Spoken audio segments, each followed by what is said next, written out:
Chopseuy lang ba ang alam mong luto sa cauliflower? Ako rin eh, kaya try natin to. Saute garlic and onion sa olive oil until soft. Ihalo ang chicken fillet. Then melt 1/2 stick of butter. Lutuin hanggang mawala yung pink ng chicken. Season with pepper and add the carrots and cook for about 2 minutes. Add 1 cup of milk and chicken broth cube. Tapos haluin hanggang matunaw. Isabak ang cauliflower. Marami ha. And add the nutmeg powder na di ko alam bakit di ko malasahan.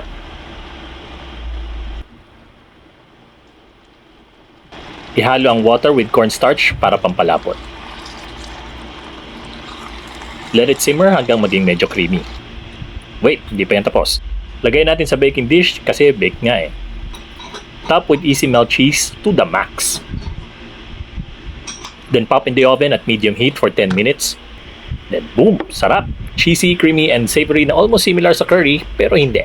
Try nyo rin!